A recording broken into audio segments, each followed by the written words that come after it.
ready for the greatest hits of all time. I know we really tried. Together we had love inside. Oh, yeah. People all over the world. Everybody join in. Start to love you. Thank the Lord for the night time. To forget the day. Oldies 95.9 and 106.9. Good morning, I'm Earl Stewart. I welcome you to Earl Stewart on Cars, a live talk show all about how to buy, lease, maintain, or repair your car without being ripped off by a car dealer. With me in the studio is Nancy Stewart, my wife, co-host, and a strong consumer advocate, especially for our female listeners. We also have Rick Kearney, an expert on how to keep your car running right. I dare you to ask a question that Rick can't answer about the mechanics or electronics of your car. Also with us is my son, Stu Stewart, our link to cyberspace through Facebook, YouTube, Twitter, and Periscope. Stu is also the Spy Master Director of our Mystery Shopping Report. He dispatches our secret shopper weekly to an unsuspecting South Florida dealership. And now, on with the show. Good morning, everybody. Well, we're back at what we love doing more. I'd say almost as much as we like to do anything else. We love this show. We're your team. You just heard my recorded announcement. We're sitting here in the studio ready for another live show. And I was kind of thinking in the car driving over the studio, I really feel that in addition to having fun on this show and imparting a lot of educational material, I feel like we have a deeper purpose. And I think maybe that's the reason I get a warm, fuzzy feeling every Saturday morning between 8 and 10. I hope some of you feel the same way. We've got some regular listeners out there that have been with us for years and years.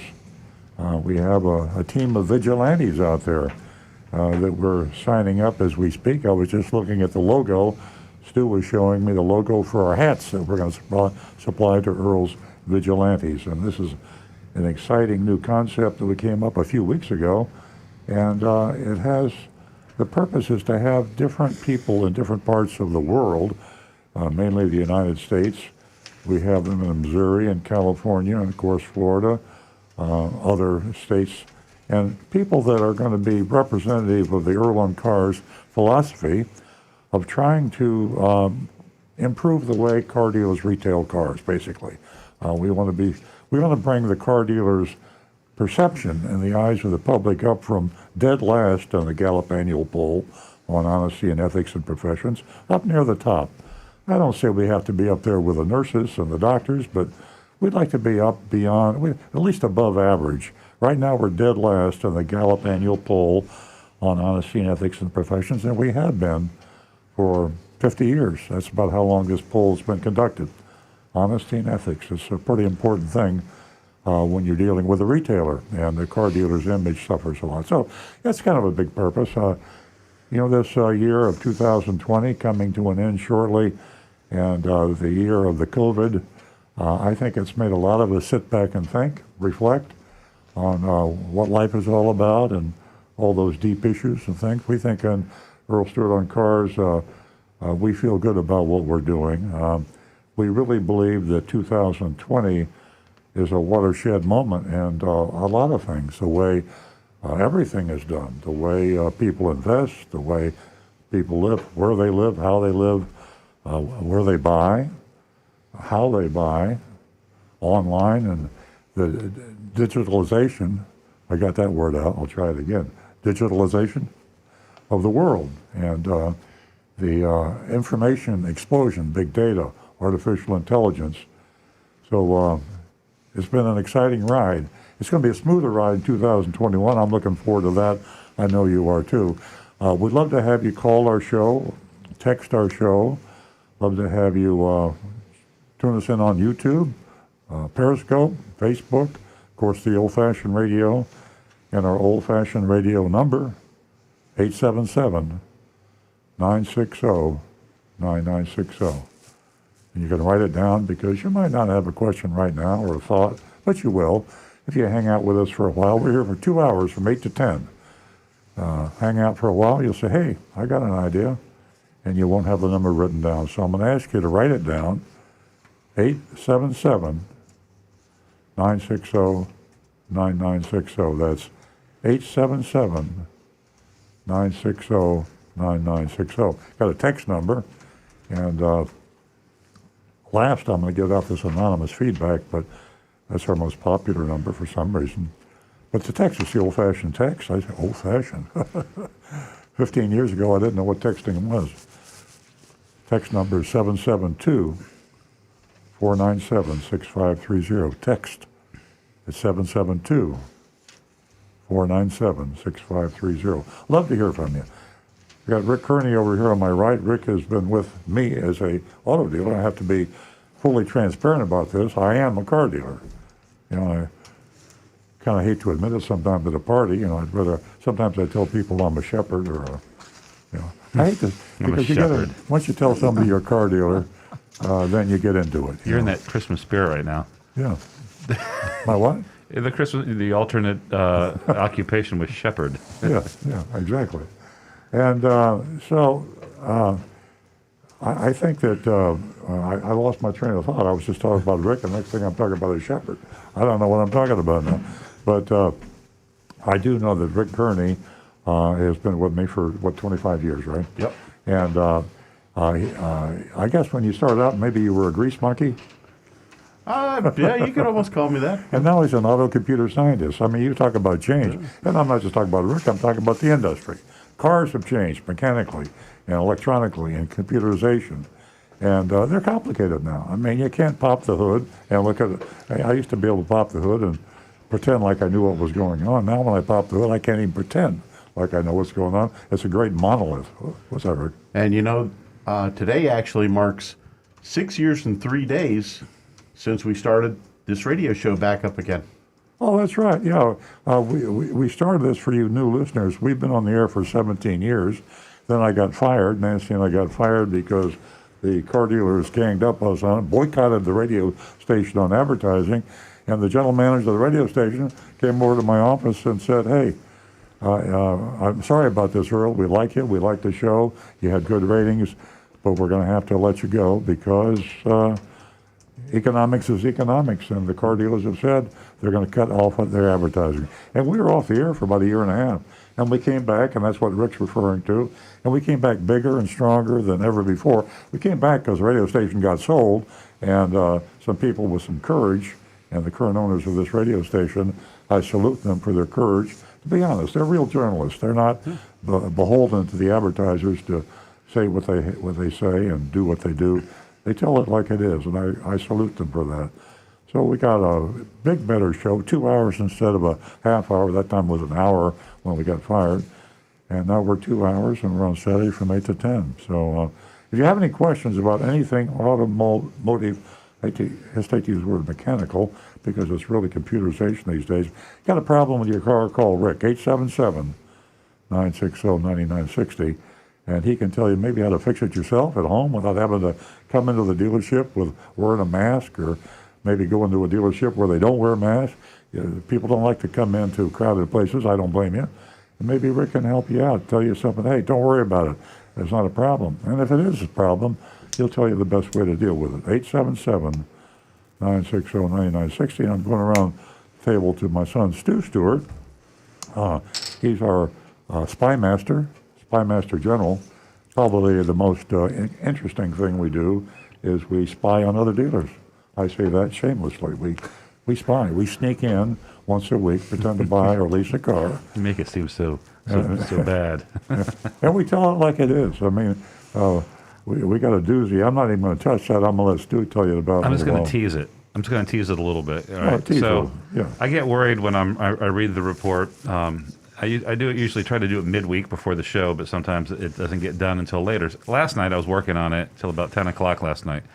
So I get the report from our mystery shopper agent Lightning, and as I read, I have no idea what's going to happen. And it's kind of funny how we even wind up at the dealerships. We have a plan, and then things change, and we adapt, and we wind up at a different dealership. Yeah. So as I'm reading, there is a series of just it's not necessarily bad things that the dealer did, but just maybe some problems with process, problems with maybe competence. I don't know, but it's almost comical. So there seems to have been a breakdown in the system. So as Earl reads the shopping report to you, try not to laugh too much, but it is a little amusing. At least I found it amusing. Yeah, it is. That was a good report. That was one of the most, and it's not going to be necessarily entertaining to our audience, but to me, it was immensely entertaining. I'll tell you about it when we get to it, but it is really one of the most memorable for us shopping reports that we've done. Yeah. Then we found out, by the way, it is Coral Springs Nissan down in Coral Springs, Florida, near Al Hendrickson Toyota, which we had mystery shop 2 weeks ago with Costco. And I realized later, I didn't know, Earl told me this morning, we know the dealer, we know the owner of the dealership. We're pretty good friends with their family, and they used to have Toyota, well, I think they still have Toyota dealerships, but we used to be in a 20 group or a special meeting group with them. So, Probably, yes. yeah. Still, yeah, a surprise every week. Okay. And then to Stu's right and to my left is Nancy Stewart. Nancy Stewart has been with me from the very beginning when we were just with Seaview Radio and half an hour and begging for people to call the show and just struggling with enough material for half an hour. And then she evolved and we went to an hour, and that was good. We never thought we'd be to 2 hours, but she's my co-host and she's my wife, and she's also a female advocate. We do something special in that area because, let's face it, folks, you read the papers, you read the news. Women still are not getting a completely fair shake out there, and they know that, and they feel it, and they don't like it. And Nancy is their spokesperson, and I'll just turn the mic over to Nancy. She'll tell you what she's doing to help the ladies out there. We'll get to that information in just a moment, but as our listeners know, callers are very, very important to the show. So we're going to go straight to Howard, who's been holding patiently, and he is a regular caller from Jupiter. Good morning, Howard. Good morning. I hope you're all well Hey, Howard. and enjoying this beautiful weather. My grandson goes to Binghamton University. It has 40 inches of snow. It's the largest snowstorm ever. Even, Buffalo's supposed to, have more, but Binghamton really did it well. Thank God I'm down here. All right, here's my question. Amen. Okay. And I want to know why or when let's talk about Toyota. When did they change the style of the let's say the Camry and the engine and the transmission? I know 18, 19, 20 is the same car. Am I correct? The Camry did not change in 18, 19, and 20. That is correct. Is that correct? The body, the main changes, it was the same vehicle. Little minor changes here and there. Okay, my question is, when will it drastically change? That's a very good question. So Toyota doesn't really give us a long-term, a heads up on these things. It used to be the turnaround time for new design changes on cars, passenger cars, was 5 years, and trucks and SUVs was 7 years. And since the Great Recession, that sped up. So we've been seeing about just under 4 years for cars. That said, we're not entirely sure, but I would expect a design maybe in 2023 that would put us around the 4 to 5 mark, 5 year mark. And things also slow down with the pandemic this year, so I don't know how that put crimps in the plans to develop new, redesigned models. And Howard, there's also a huge effort toward the electric revolution.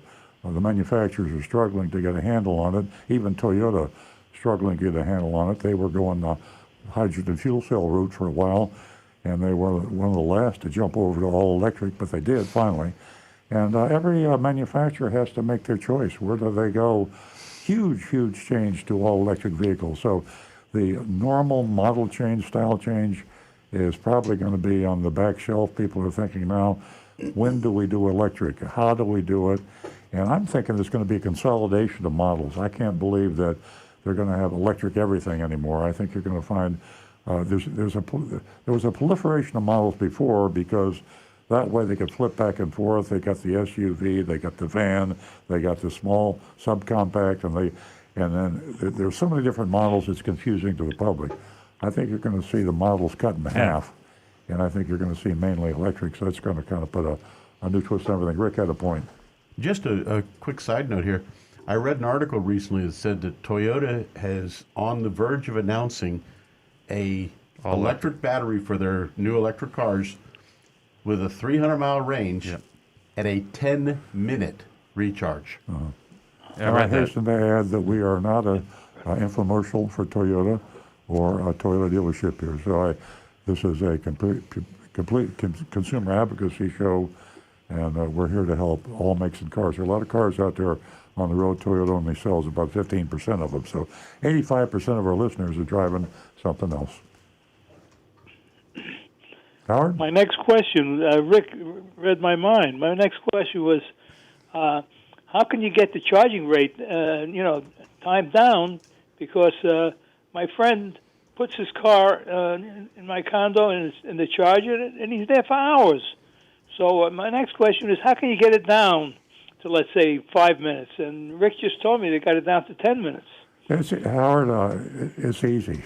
I mean, when you have, look at what happened with COVID. It took something like, typically it would take 10, 15 years to do a vaccine, and when the COVID hit, we had one in a year, less than a year. When you put the total resources of scientific engineering community behind anything, it happens fast, and it always surprises us to the good side. The recharging time on the battery is going to come down faster than anyone can think, and the longevity of the battery. You've already heard Elon Musk talking about he has designed a 1,000,000-mile electric battery. So who would have thought that?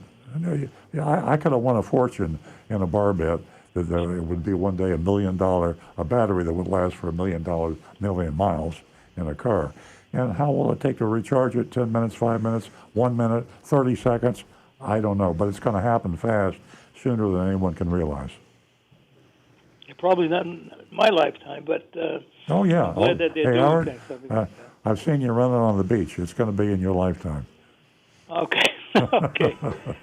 Thank you very much. Have a good day, everybody. Thank you, Thank you, Howard. Howard. Merry Christmas. Okay, Give us we're a back call to at Nancy.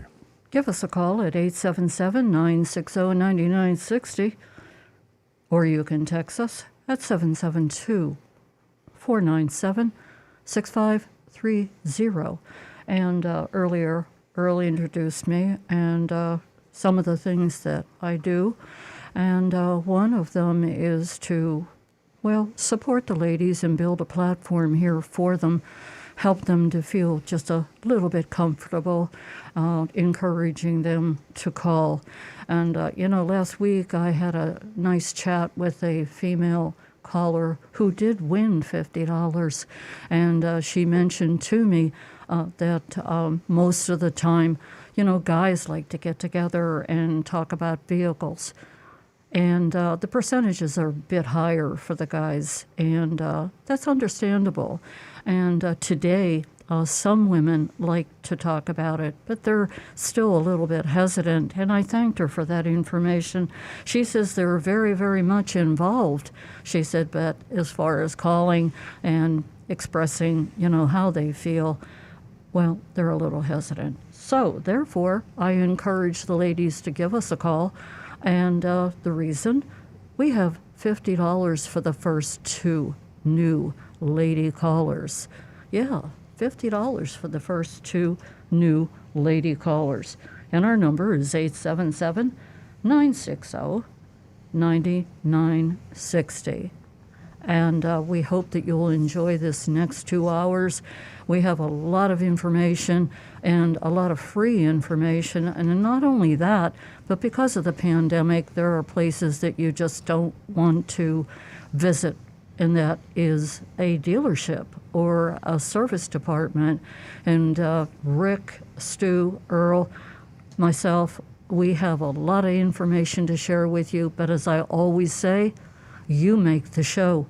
You're an important part of it. So give us a call. That number again, 877 960 9960. And don't forget, youranonymousfeedback.com. Okay, let's get into the text and the YouTubes. We got a YouTube over here. Rick? Mark Ryan's asking, I've noticed many Chevrolet commercials recently that offer employee pricing or pay what we pay for everyone. How close to reality is this promotional deal? Well, it's always, it's of course, like anything else that car dealers do, it's been abused. And employee pricing means that you can buy it allegedly for what the employee pays, but how much is the employee paying? We know car dealerships that charge their employees hidden fees. In fact, most of them do. If an employee of a car dealer buys a car, they have to pay the dealer fees, the hidden fees, and they pay a profit to the dealer. The manufacturers typically have a pretty good plan. Ford, General Motors, Toyota. I don't think Toyota has an employee. Yeah, they do. Southeast Toyota has a deal for the But it's only distributor. Yeah. Yeah, it's for their, but for their, they never offer it to the public. Yeah, it's to the employee. So if you can really buy a Ford for the Ford employee price, it's a good price, but it's not a good price if the dealer's going to add the hidden fees. In South Florida, the average hidden fee is over $1,000. So you're paying $1,000 over the employee price, even though Ford tells you you're paying the employee price, unless Ford enforces Right. the removal of the hidden fees, which they may say so, but they don't, they're hidden. That's the problem. Ford doesn't know they're there. Certainly, Ashley Booty, the Florida Attorney General, doesn't know they're there, or she knows they're there, but she doesn't care. But that's another story. Yeah, and if it comes from the dealer, I wouldn't believe it. Yeah. If it's if you see it on a national ad, or if it looks like on Ford's website or GM's website, and Employee they're doing price means nothing if it's a dealer price. Yeah. yeah, if it's coming from the dealer, trust me, it ain't the employee price. Well, it might be. Who knows? Any text, yeah. anonymous feedbacks? Hey, we'll start with anonymous feedback. I'll go to the most recent and go older. Hold on, we haven't talked about the anonymous feedback. We have new listeners. We keep forgetting we have new listeners. Anonymous feedback is exactly what it sounds like. There's a company called Incognito, and they do anonymous feedback platforms for companies. And we've elected to adopt the platform. And you just go to youranonymousfeedback.com, Y-O-U-R, anonymousfeedback.com, and we can't tell where it came from. So people like that, the cloak of anonymity. You can have that.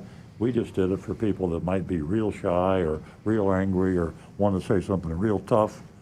Turns out a lot of normal people are using it. It's become our most popular platform. So Steve's about ready to read one right now. Yeah, and I think some people use it not because they're going to ask something controversial or offensive, even though we do get those as well.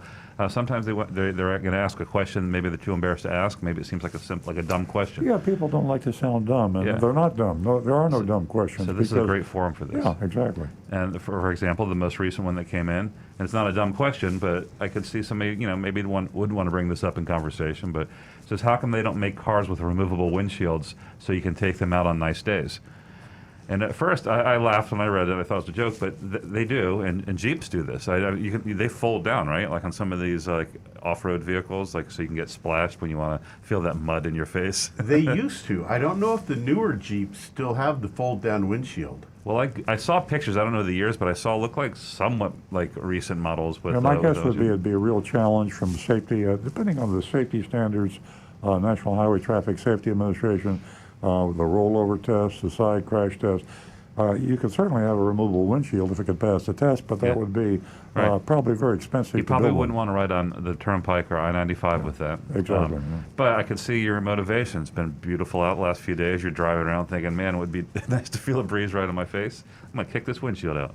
Well, I can tell you from having ridden a motorcycle for many years, the difference between riding a bike with a windshield and without a windshield, the wind factor at highway speeds, it's aggressive and it's pounding on you. Makes your face feel fuzzy. Just having a simple windshield on a bike makes a big difference. Absolutely. All right, moving along. The next one. I just wanted to commend you for offering special hours for seniors to help limit our exposure to coronavirus.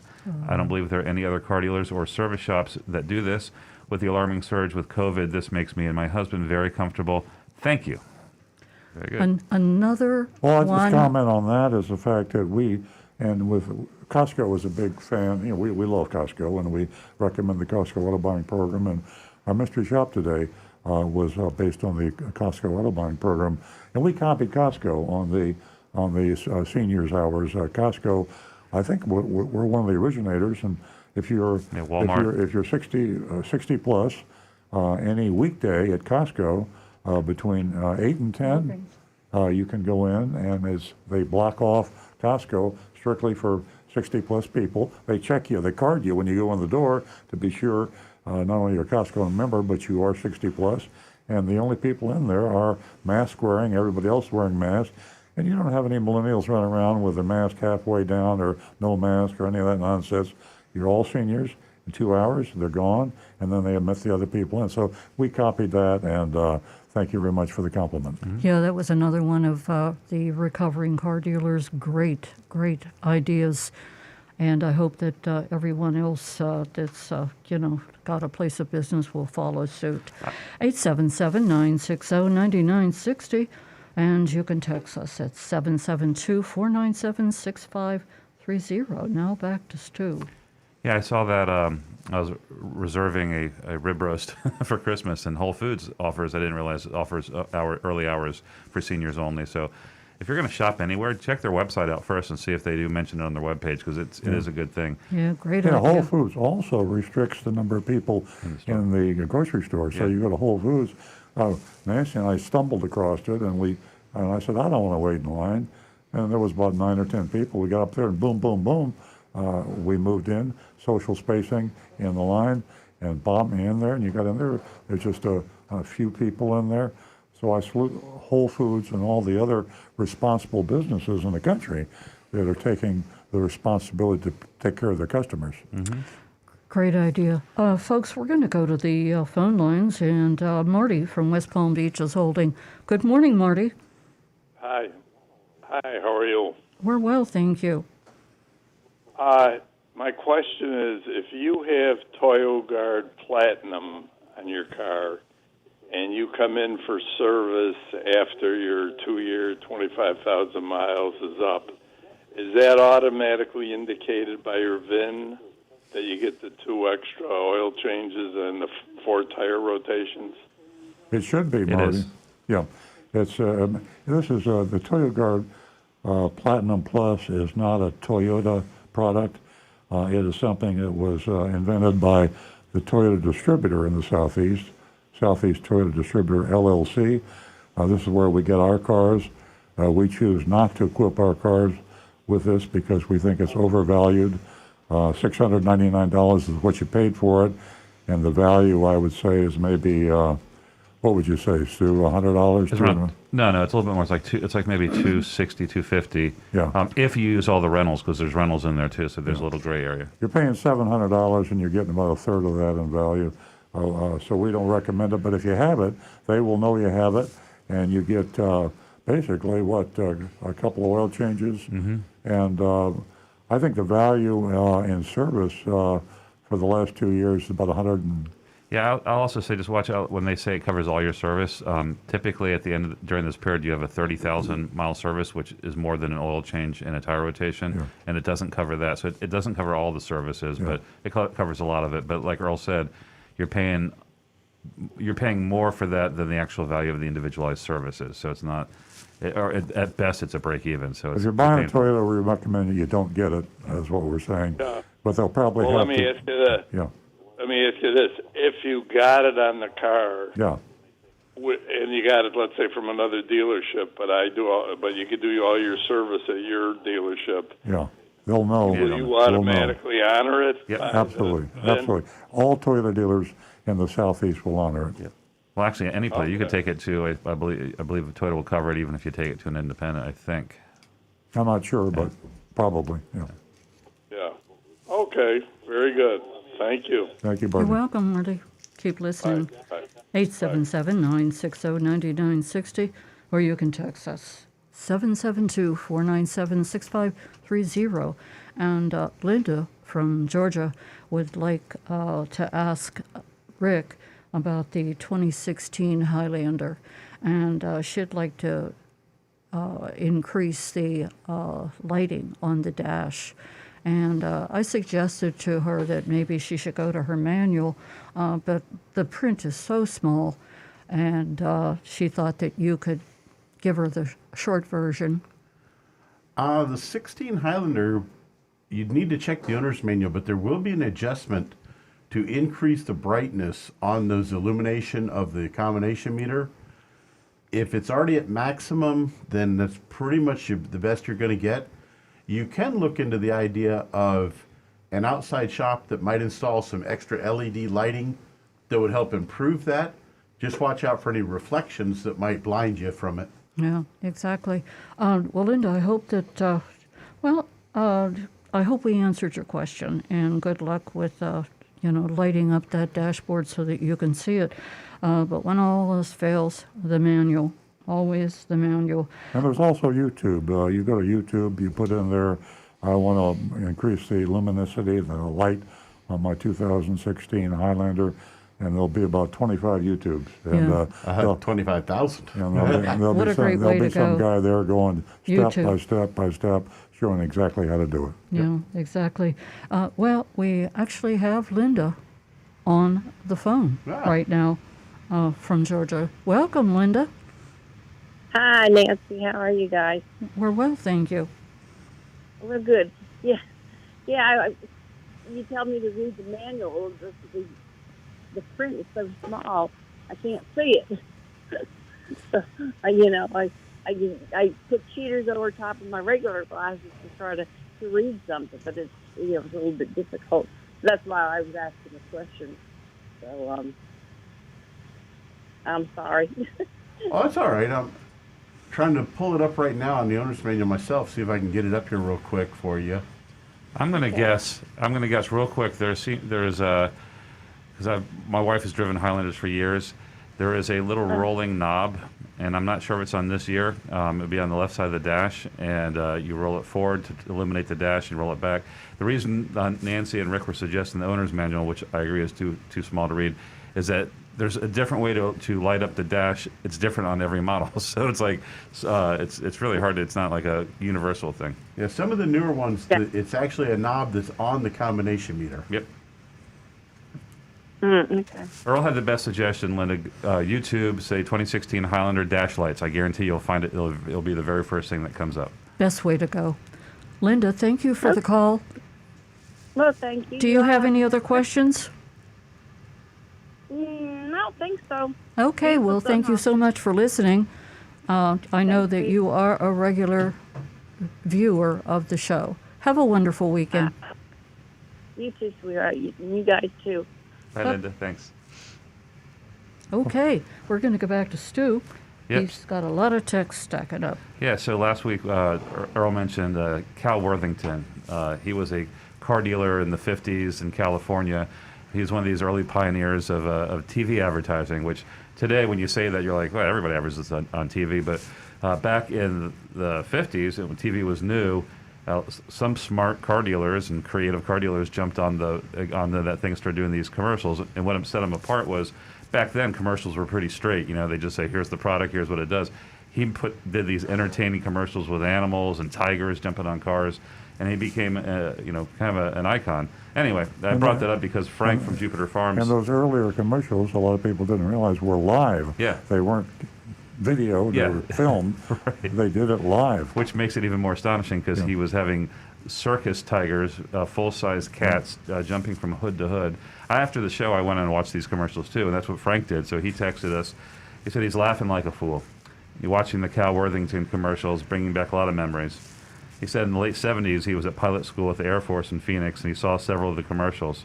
So he wanted to thank you for refreshing his memory. It brought him some good memories. But yeah, I watched about a dozen of them, and the guy it's very old-fashioned from our point of view, but the guy was cutting edge.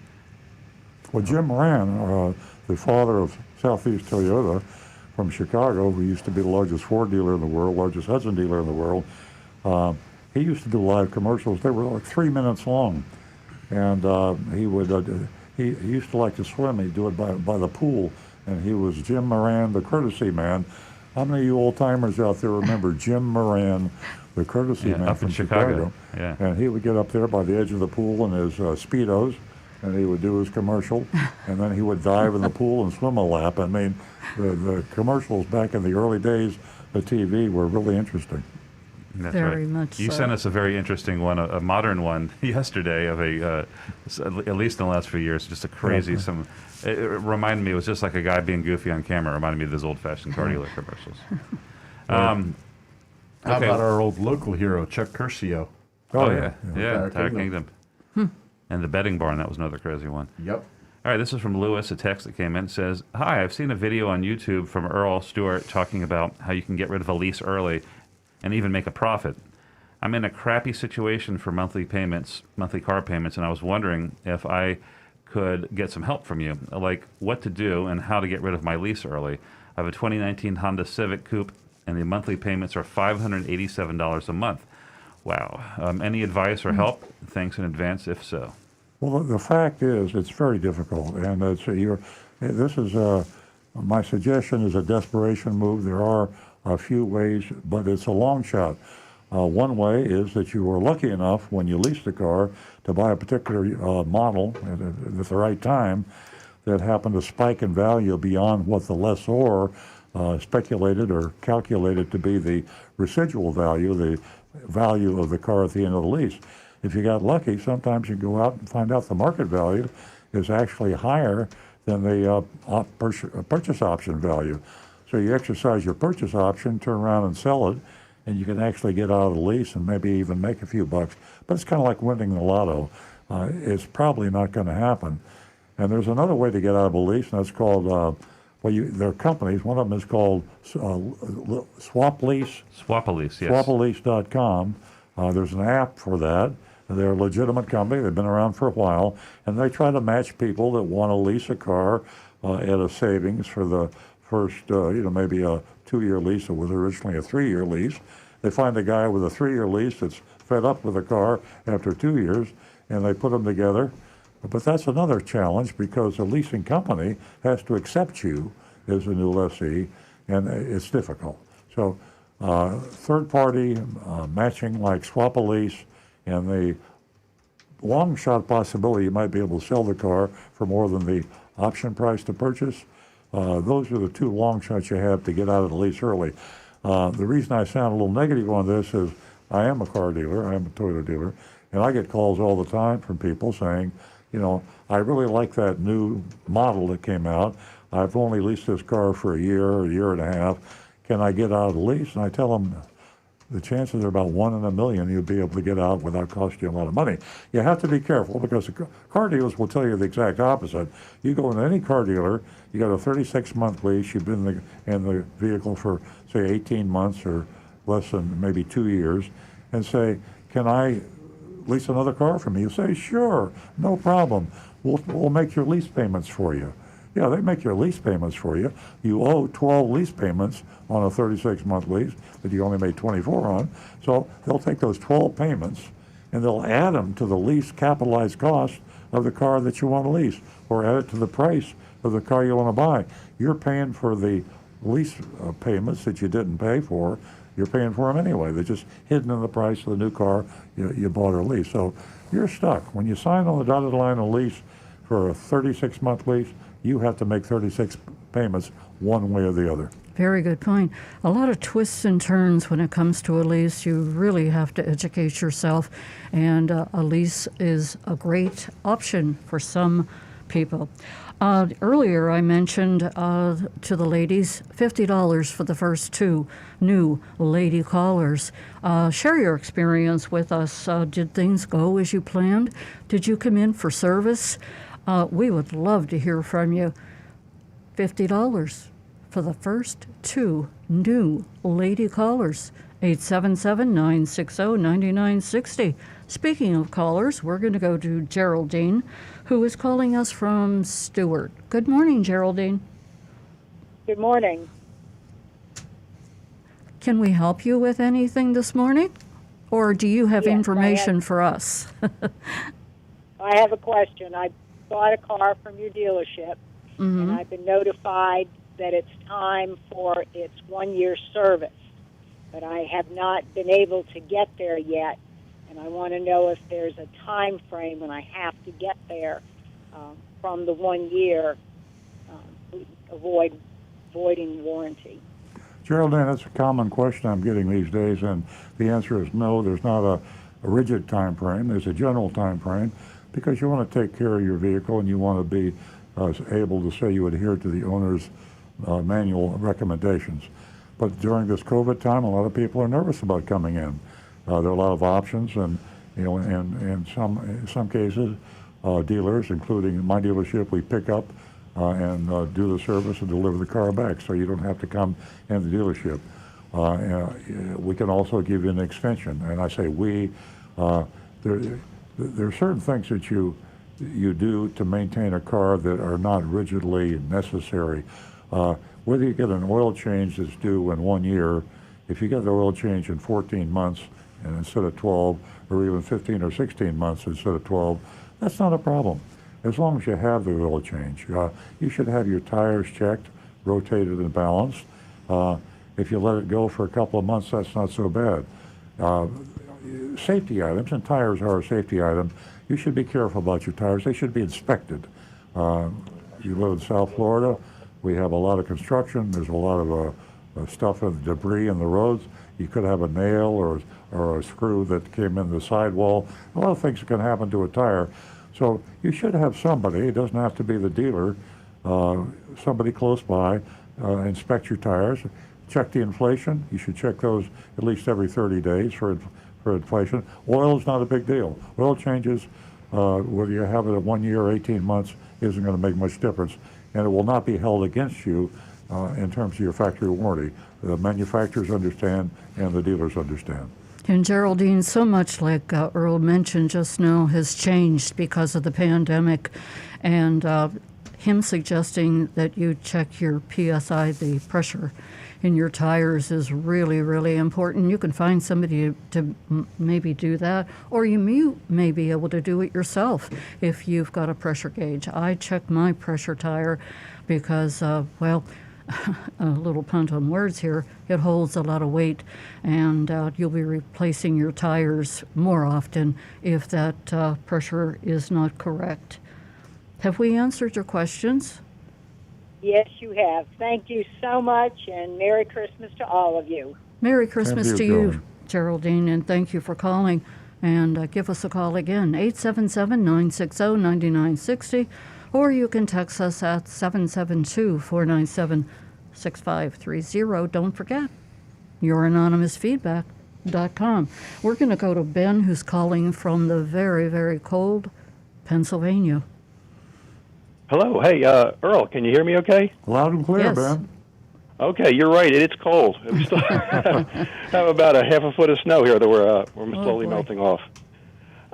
Anyway, I'm calling about really to thank Earl and everyone about what I've learned. I'm a longtime podcast listener, so I don't listen to you typically live. I listen to you over the course of the week in my car about everything I've learned about helping buy a car, because I was able to apply it twice over this past, Great. summer and fall for helping my daughters purchase two cars. My one daughter bought a used car, and my other daughter bought a new car. Specifically, some of the things I learned along the way, I used the Costco auto buying program for the new vehicle, and after my oldest daughter had shopped around, decided what make and model specifically she wanted, and she went to like a dealership or two just to get their cost. We then went to through the Costco program, and we went to look at that particular dealer, and we found out that their price was an excellent price. I think what they were giving at that time when they showed us the sheet was roughly $300 less than invoice.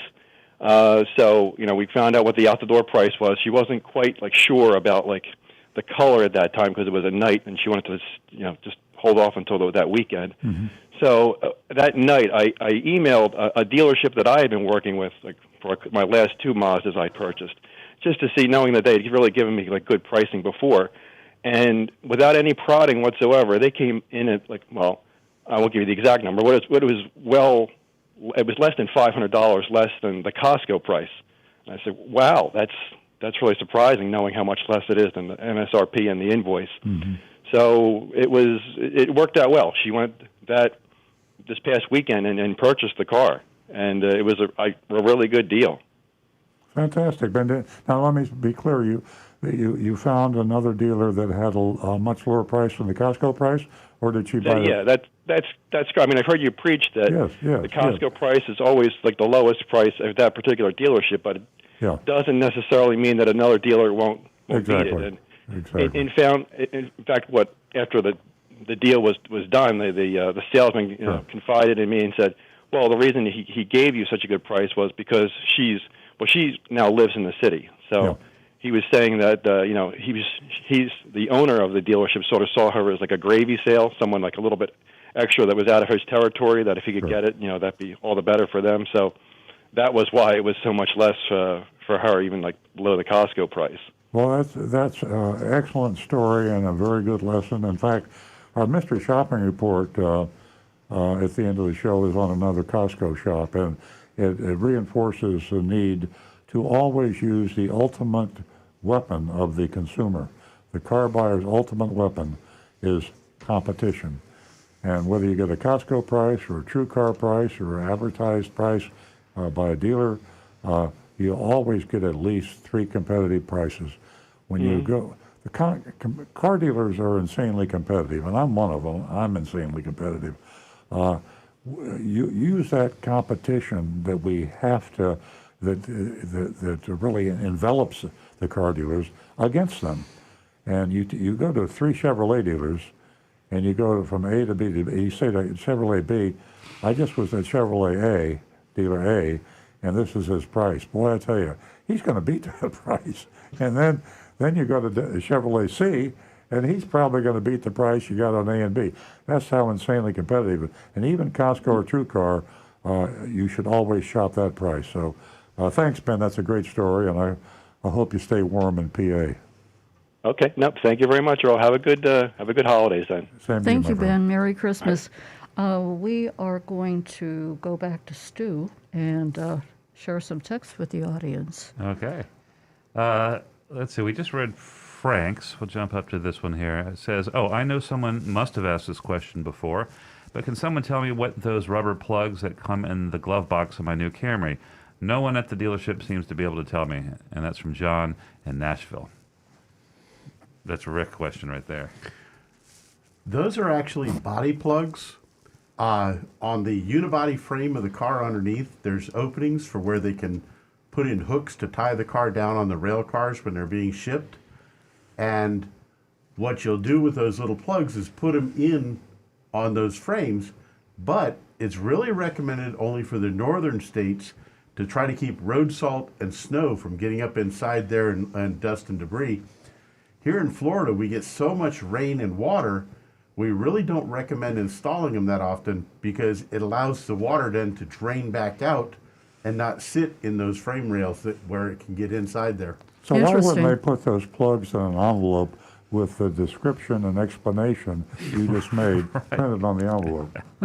You would think. Why don't you send that to Toyota and put that in your...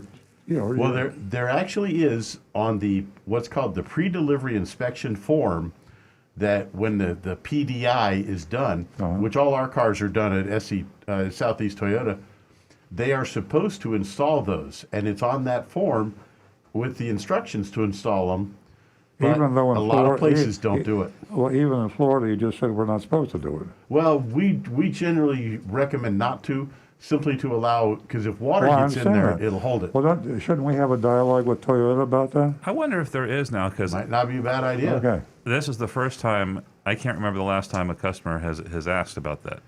Maybe they're marketing. They're getting a lot better. Either putting them in or not using them. The problem still hasn't been solved. So here we have either we're wrong and we're not putting the plugs in which case shame on you, Rick, or Toyota's wrong, in which case shame on Toyota. We're in a different distributor, so we have a different. They're doing it different places doing the PDI. He's in Nashville, so maybe they're doing it wrong in SCT. I'll tell you why they're not putting them in there, because it takes too long, and you're getting paid by a flat rate hour. And if you have to spend an extra 20 minutes putting these plugs in, which probably nobody will notice, you just don't do it. So my guess is they're not being put in because they're trying to save time, and they should put them in. But it's Rick's right, because it's better to have them in areas where it rains a lot. We'll check that theory and see all I was suggesting was that either they're taking them out of the car now, or they're notifying the customers properly, because it's been about 10 years since one of our customers had said, "Hey, what are these plugs?" Okay, folks. People don't notice them. If I notice them, I just throw them away. Yeah, I used to get asked all the time. I used to wonder about when I started selling cars too. I didn't even know what they were. As you just heard, folks, we're here with an endless amount of information, and you can a lot of confusion. you can find it right here at Earl Stewart on Cars, and we certainly enjoy your company. Any questions? Give us a call at 877-960-9960. We're going to go out to Jupiter Farms and talk to Frank, who is a regular caller. Good morning, Frank. Well, good morning to you all. It's always a pleasure to hear your station and listen and learn some information and hear the shopping report is obviously always great. I got to give you a little update about a Ford truck I have. I have a 2018 F-150, and the battery went out a few weeks ago. And I decided to go all the way up to Fort Pierce, that way where you had mystery shop that one time with Vern. And it was such a nice dealership and experience, but it was a 5+ hour wait while they test your battery to see if they're really going to replace it under warranty. But, that was, crazy. I was there. I was captive audience, but I did get to speak to that salesman who was actually very happy. I just sold 6 cars the day before. I mean, six deliveries in one day. Must have been kind of a happy paycheck that week. Oh, yeah. So, and then he has the best thing to say about your dad, about Earl. He says, I really admire Earl Stewart. He walks the talk.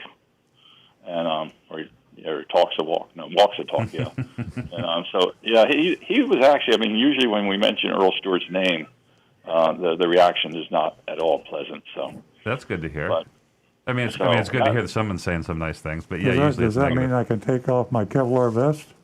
Nope. There you go. But here we're going to come up to what transpired yesterday with that truck.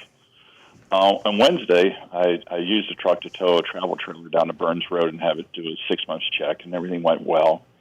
And then Thursday, I got in the truck to go pick up a piece of furniture, and the steering wheel wouldn't turn. The steering wheel had just stopped. I mean, there's like, you got to be kidding. There's only 4,800 miles on this truck. How come the steering doesn't work? So it says service required. So, okay, I call a couple of dealers. I actually bought that truck up near Melbourne where I retired out of the Air Force. And that's too far to take it back. So none of the dealers would just take the truck because I didn't buy it there. Even though it's a Ford product. Mullinax, the one up in Stewart, didn't what? I know Mullinax is in North Palm Beach, I think. Oh, I know, and I live in Jupiter Farms. Oh. But they said, well, if you didn't buy it here, we don't have time to service it under warranty. Okay. So anyway, is that something that's now kind of going around with the dealers, that if you didn't really buy a car there, you can't bring it in for the factory warranty? No. Now that used to be back in the day, because many years ago the manufacturers paid very, very little for warranty work, and the dealers actually lost money. And then the dealers got up in arms and did a lot of lobbying and got some laws in, and now we get paid a lot of money when we do warranty, and we love to do the warranty work. So I'm surprised that someone wouldn't jump on a warranty repair. Well, it finally got down to, I guess, Al Hendricks on military, because I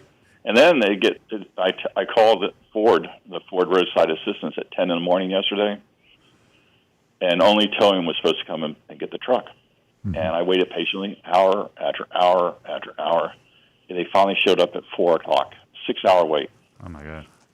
And this is here's where it gets a little comical. This is not just sitting there complaining. I would call back to Ford Roadside Assistance, and of course they're all over the country. They may be answering in their home in Texas or Arizona or who knows where. And you know what their excuse was? It's due to the snowstorms. The tow trucks are tied up due to the snowstorms. One's 1,000 miles from here. Yeah, I'm saying I'm in South Florida, but anyway, so it's They just didn't to let check you the know area that- code when you called. You know, the roadside assistance that you buy or it comes with a car, the rest of it is usually crappy. I mean, I every time this comes up, I think about AAA, and it's a value. They're relatively competent. They're not perfect, but if you're looking for roadside assistance, a lot of people feel comfortable with that. Use the American Automobile Association roadside assistance to join the club, and they're pretty competent. They do a good job. Yeah, that's the sad thing. I do have AAA for the last 40 years, Oh, good. but I was trying to keep from using one of my toes, which I don't ever use anyway. Uh-huh. And in retrospect, I said, "Boy, here you're really blew it." But and here's something for is it Rick, the guy that does the servicing? Mm-hmm. I did something kind of unique yesterday. I had to add some water to the battery for the travel trailer, and it's tough to get in there, and it's hard to see. And I said, "Boy, you use a little funnel or you use this or that." And I came up with what I thought was relatively ingenious. I took a syringe and took the water up like that. Or I guess if you want to go in the kitchen, if you have one, an old baster thing like you baste your cooking with. So you do that with the syringe. You don't drop any water in the battery or in the battery compartment. You just fill it up slowly that way. And it's just a unique little thing that I came across myself yesterday, which I thought I'd share. So anyway. I've used that trick many times. Oh. Oh, okay. Well, I had a feeling that the smart people would have. So, anyway, that's about it. I'll let you guys go. It was Nancy's birthday last Saturday, and it's kind of funny. A few Saturdays before was mine, so it's funny how they all landed on a Saturday this year. So, you guys take care, and I thank you for talking about Cal Worthington. I actually had a hoot laughing because I remember seeing those commercials and his dog Spot and everything. And anyway, you guys are great. I'll let you get back to. Thanks, Frank. But have a good week.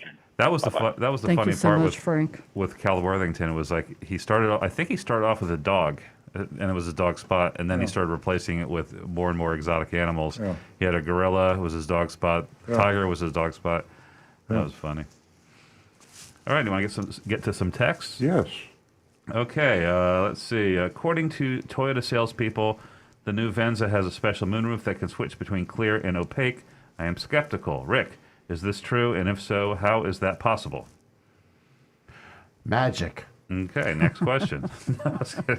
It's electro something. Electrochromic. Electrochromic. Okay. Yeah, there's a current, and I've seen this before. Actually, there was a restaurant in West Palm Beach called Sloan's Ice Cream, and Still there, still got it. they're still there. So they have a bathroom, and you look at the bathroom. You're in the store, and you see a toilet sitting there through clear glass. You go in there, you lock the door, and the glass suddenly becomes opaque white, and you can't see through it. And what happens is, while there's electricity running through it, it's clear. When they cut off the current, it goes all opaque. And so I guess they did the same thing in the moonroof. Yep. Great idea. It's pretty clever. It does look like magic. I will give you that. Mm-hmm. Okay. Next one. I'm online all the time looking up ways to best take care of my car, a 2017 Mustang. What kind of oil to use, tread rating, what kind of wax, etc. It occurred to me recently that I don't really need to know all this stuff. I have a good relationship with my Ford dealer. If I had a good relationship with a Ford dealer, which I do, and trust them, shouldn't I just stop obsessing about all this stuff and let them take care of my car's needs? I think you're doing the right thing. An educated consumer. You might know more about the best oil than your dealer. Your dealer's going to sell you the oil that Ford tells them to sell, and usually it's the best product. I mean, Ford, OEM, the parts manufactured by the manufacturer of your car are usually the best parts to use on your car. But there are some exceptions, and in terms of value especially, you can find parts including oil and oil filters, if you're careful, that have a high customer satisfaction rating, and they're highly regarded, and they're a hell of a lot less expensive than what the manufacturer charges you. One thing you can say about all OEM parts, that stands for original equipment manufacturer, the Ford dealer sells them to the Ford dealer, and the Ford dealer has to buy them, and he has to use them on the Ford cars. Shop around. You'll be surprised. Go on Amazon. What's the big part? RockAuto.com. ROCKAUTO. www. I know I'm not supposed to say that, but www.rockauto.com. earlsauto.com. Shop around for some prices, and then Google it, and then be sure you get a quality product with good reviews. Rick? Just a quick corollary to that. Toyota uses Nippon Denso compressors for the air conditioning systems. Toyota air AC compressors are hugely expensive. You can buy the exact same Nippon Denso compressor from cold air distributors for half the price. Wow, cold air. It is the exact same part. It just comes in a Nippon Denso box instead of a Toyota box, but it's the identical part. Does our parts manager know about that? Oh, we do it all the time. Oh, fantastic. Hey, I love this show. I learned something. Caller learned something. What a wonderful show this is. As long if I I'm gonna start listening to we're the getting an show aftermarket myself. part, as long as I see that it's a company, Nippon Denso or Akibono, one of the companies that I know provides Toyota with their parts, I know it's a quality part, and I have no problem installing it on a customer's car. You forget about the fact that the manufacturers don't manufacture all these parts. They have sub-manufacturers, and they put their name on it. But if you look, you can usually find the real manufacturer stamped on the product. And that way you shop and compare. And then Nippon Denso, that's a great, and cold air distributors sells Nippon Denso that Toyota marks up, what, 50% over what? At least. At least. Wow. Love it.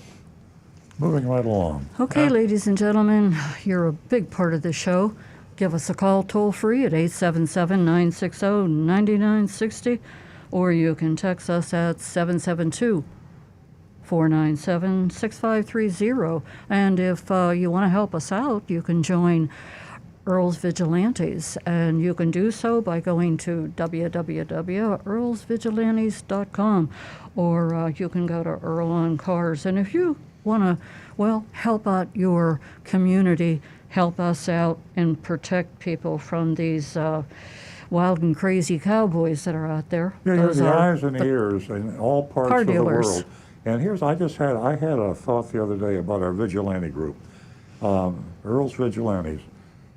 We can have undercover vigilantes, and I think some of our potential vigilantes out there are a little shy, and they just don't want to be identified as being whatever you want to say. But they'd like to help. Use the anonymousfeedback.com. You can be an undercover vigilante. And now we have the vigilante hats coming out with a logo. Stu, are you listening? We're going to have some plain hats with no identification for our undercover vigilantes. So we'll have with a name blocked out, and we'll be like a covert CIA kind of vigilante, and who will advise us via anonymousfeedback.com. But don't wear them into the dealerships, because they'll figure that out. Well, eventually. Yeah. So, ladies and leave it in the car. Ladies and gentlemen, if you're tired, very, very tired, like a lot of us are, with these dealers that are dishonest, Earl's Vigilantes, you can sign up. We'd love to have you take part in this, exciting group. If you want to be a public vigilante, we'll put you on the website with your name, your contact information that you choose to be contacted by. And then you can be there for people in your locality. If you're in Paducah, Kentucky, then the folks in Paducah can call you, and then we are your liaison. You can call us anytime for help or assistance. And, vigilantes can also be checking out the evil car dealers in their communities. And it could be like a report about shenanigans at different car dealerships. So the vigilantes are going to have a wide area of responsibility and authority. Yeah, there you go. Shenanigans. We got to eliminate it. I'm sure that Jonathan will second the motion. And we can also do mystery shopping reports long distance online. And I did one in Wisconsin the other day. And so that's another duty for Earl's Vigilantes, is to point out dealers that are just not doing the right thing. You might even text us a copy of an ad. You might email us or something like that. And we can go into different communities around the United States, and we can do some mystery shops and expand a whole Well, it's amazing how this show is growing. We're going to have to go to 3 hours pretty soon. We're going to do a marathon, 24 hours. So, ladies and gentlemen, on a more serious side, you can help out the consumers in your community. So go to www.earlsvigilantes.com. We need your help. Back Okay. to Stu. Back to me. Anonymous feedback. Why is every taxi cab in New York City a Toyota? Well, It seems that way. I haven't been, Nancy and I have been in New York City in about 3 years, and but I noticed how many Toyotas there are. I don't know. I guess it's like maybe the taxi companies who look at consumer reports. I also see other models. I say one thing. There are a lot of hybrids. Yeah. You see a lot of Priuses, but you see other hybrids there too. I was there just a few months ago, and Oh, that's right. Yeah. and it was the same situation as hybrids is what I mainly saw. So I guess to answer your question, I think Toyota makes more hybrids than anybody, so it just kind of makes sense, and Yeah. they're good cars. But I saw a lot of RAV4 hybrids up in New York last time, in addition to the Priuses. Stu, in light of everything that's going on, was it a dramatic change that you saw when you were back in New York just a few months ago? Yeah, it was definitely quieter. It wasn't as crowded as it used to be. I mean, there's people out there, but it wasn't, dead. But it was. Here's the key: I was able to drive around myself in my car without problems and without too much stress in New York City traffic. So that tells you something that it was definitely That's a lower miracle. volume. Yeah. Yeah, right there. Definitely. Okay, ladies and gentlemen, give us a call. We'd love to hear from you. 877-960-9960. Or, as I said earlier, you can text us at 772-497-6530. Now back to Stu. Let's do a YouTube. Rick's got a YouTube here. I didn't see your little sign over there. Michael is asking, what's with service department shop charges on many, if not most or all, Florida dealers? To me, it's added dealer profit. This 10% charge is a sticking point with me. Yeah, it's the dirty little secret of the service department. The dirty little secret of the sales department, of course, is their hidden dealer fees. And the service department does the same thing. Almost all car dealers, I mentioned the American Automobile Association earlier. A nice thing about the AAA is they tell your car dealers, they tell anybody that wants to be a AAA affiliate with a car dealer that they cannot have these hidden fees in the service department. So that's one place you can check. The chances are 999 out of 1,000 when you go into a service department, be it independent or otherwise, there's one of those sneaky charges. And here's my advice on how not to pay the charge. You look at your service invoice before you give them your credit card, and it'll say something innocuous, something that you don't know what it is. You're going to say exactly that. Hey, what is this? I don't know what that is. It's going to say like hazardous waste disposal fee. It'll say sundry supplies. It'll say miscellaneous fees, nuts, bolts, and whatever. One of my like a waste disposal fee. I could go on and on. It's like the dealer fee of the sales department. They come up with these ingenious names, but none of which make sense. So when you get to the cashier, you just say, I'm not going to pay that. Take it off the bill. 9 times out of 10, they will, because they know they're stealing from you, and they know you're going to get mad if you find it. But the beauty is, like I say, the beauty of a hidden fee is you can't find it, and that's the reason the dealers get away with it. Now, service department, typical formula, 10% of the cost. If you pay $50, then the hidden fee will be $5, miscellaneous, hazardous waste disposal, and it'll be at the bottom. And what's so insidious about it is that most people don't say anything because it is a small amount, relatively small amount. But when you think about like a dealer fee, a car dealer sells 100 cars a month and he charges $1,000.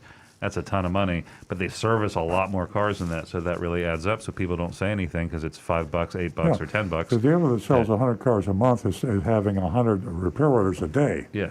So he can make, if he could average $10 on each repair order, 100 repair orders, that's $1,000. He's making $1,000 a day, pure profit, and $30,000 a week for doing nothing, for printing something on his invoice. Yeah. So it's highway robbery. It's dishonest. It's unethical, and all the above. We don't talk about it enough. I'm so happy we had that text. We talk about hidden fees and dealer fees all the time, they're over $1,000, so we talk about them. But you only buy a car every 4 or 5 years. You get your car serviced 2 or 3 times a year, so they're screwing you 2 or 3 times a year on the service hidden fee. Great information. You know, it's amazing to sit here Saturday in, Saturday out, and be surrounded by 4 experts, and with all kind of information, and it's free. And I've also added to it, it protects you from the pandemic. You don't have to go into a dealership and subject yourself to maybe, an environment, well, you wouldn't want to. So, ladies and gentlemen, you have a question, give us a call, 877-960-9960. And ladies, again, $50 for the first 2 new lady callers. Give us a call. We would love to hear from you. We have the phone lines lit up, and we have Laurie. And guess what? She's a first-time caller. Good morning. And she's calling us from Tampa. Yes, hi, good morning. Good morning. Welcome to the show. Congratulations. Thank you. You won Thank yourself you. $50. That's terrific. Thank you. And your question? Well, I have a 2011 Honda Odyssey, and I'm thinking it may be time to start looking for a new car. Mm-hmm. Am I better off going through the Costco auto purchase program, or am I better off doing a search online more anonymously, where I can get a price from, say, 3 different dealers? Costco is a great option, but I'll let the recovering car dealer answer that question. Yeah, we had a call earlier in the show on that very subject from Pennsylvania.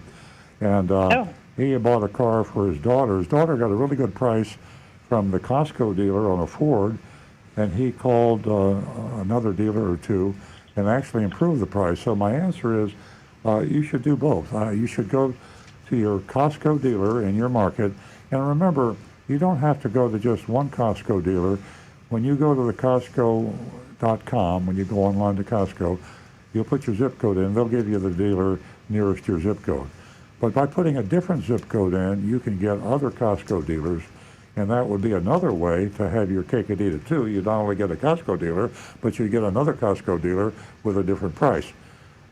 The rule is, for a Costco dealer, they have to give you the lowest price that they sell that car to anybody for, but another dealer might have a lower price. So get at least 3 prices, including the Costco price, preferably from another Costco dealer or 2, but at the very least from 2 other dealers that sell the same Odyssey.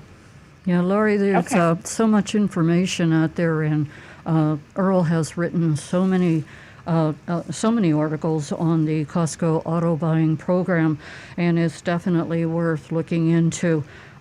You can go to Earl on Cars and you can read that article. It was a recent article, Costco auto buying program, your best bet for a low price. So I certainly hope we've helped you. Yes, and I have one other question, if I can. Sure. One feature of the Odyssey that I love, because I have 2 dogs going in and out of the car, is that passenger door opening, almost like a pocket door, so you have a lot of clearance. Mm-hmm.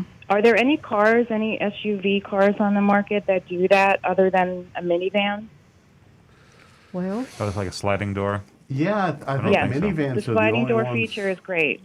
Yeah, I think the minivans are the only ones with sliding doors, except for some of the SUVs with the door, with the back hatch, and fold down seats. It would give you a lot more room and space for the pups.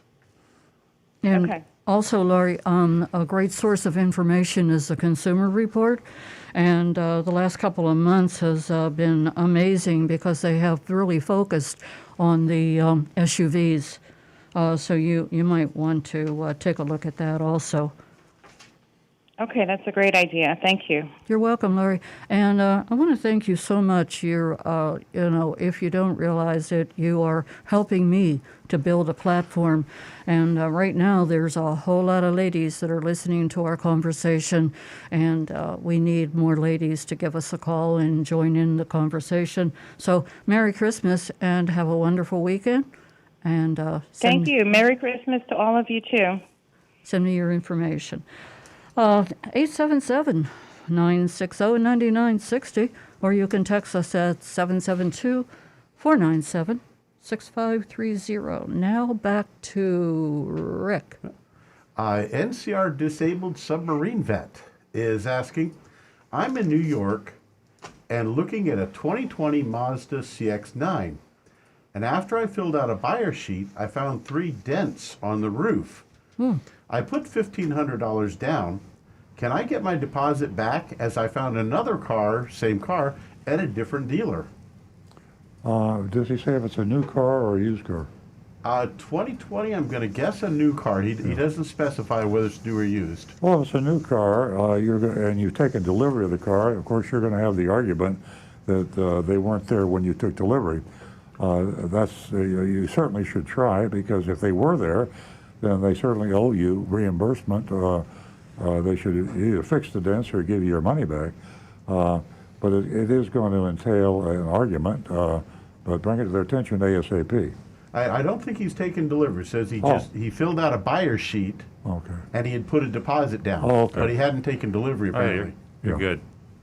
He should want another one. He should be good. I mean, it would be crazy if the dealer were to hold your feet to the fire. That's the term they use when they don't want to agree with a customer, and hold your feet to the fire, say you signed, you put a deposit down. One thing I will say about deposits is check your slip, your receipt on deposits. Deposits are required by law to say whether they're refundable or not. And you can have a non-refundable deposit. And it seems crazy, doesn't it, that you would have a deposit on a product you didn't even take delivery on. But in Florida, I know the law very well. I'm not sure about other states. But check the fine print on your receipt. Does it say refundable or not refundable? And if they ask you for a deposit and they say it's refundable, say, write it on their receipt, because the receipt says non-refundable, then you're good to go. And Frank Hall, when 2 dealerships have the same owner, will they compete as aggressively as when they don't? Thanks, and Merry Christmas. Usually, strange as it may seem, although potentially not. And there was a particular dealer in Palm Beach County area that had 2 dealerships that were 6 miles apart from each other, the same make. And they competed viciously, and one dealership was losing money and the other dealership was making money. Finally, they sold the one dealership.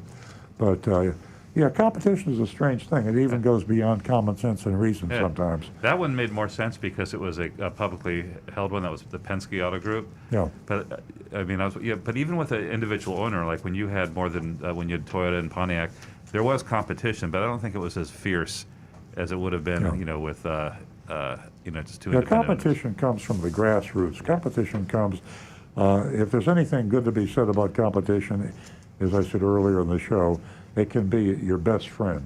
So if you know about this insanely competitive spirit between car salesmen, car sales managers, car dealerships, auto manufacturers, the sense of winning, of selling more cars in this market is just to the point of extremes. You can turn that weapon against them and just kill them on the price and just get a heck of a price if you just go by the rules. 3 competitive bids, out the door prices, bada bing. Yeah, great price. There you go. All kinds of great information here this morning, folks. Earl Stewart on Cars, you can't go wrong. 877-960-9960. And we are going to go to a first-time female caller, and her name is Caroline, and she's from West Palm Beach. Welcome to the show, Caroline, and congratulations. Hi. Thank you so much for having me. I'm so happy to be on the show. Oh, thank you so much. What can we do for you? So I have a question. So my sister, she just landed her first ever full-time job out of college. She's a teacher, and she's looking for a new car. She currently has a 2011 Jeep Patriot. So we want to know what recommendations you have for a good crossover that will, get her to school. And also, should she lease or should she buy? Okay. It's a very good question. I will go to the default and almost boring response, which is first place I'd go is check Consumer Reports, just to find out which one. There's right now the Crossroad SUVs are that's the hottest thing right now. They're kind of cool because they're like little small SUVs. I don't even call them crossovers. They're like just a miniaturized SUV, a little bit lower to the ground, and they're just huge. And you see them. Every manufacturer has them. Off the top of my head, Honda and Toyota, Ford. I think Edge is in it as a crossover. They're all really good, and the difference is in the details. And Consumer Reports puts out a great comparison between all types of models. So that's always our first stop before we recommend any particular brand, because it changes every year. Yeah, the January issue of Consumer Reports, hot off the press, has an article that you really should read. It's the most and least reliable cars.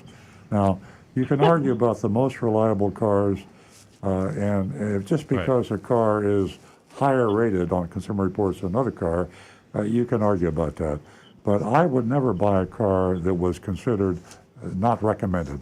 And I think that at least eliminate the ones you won't buy, and then let your own personal taste choose between the Consumer Reports reliable cars, and that way you can't get hurt too bad. That's a really good point. It's like you're splitting hairs when you're looking at the most recommended, but if Consumer Reports is saying they're not recommending it, you don't even consider it. Yeah.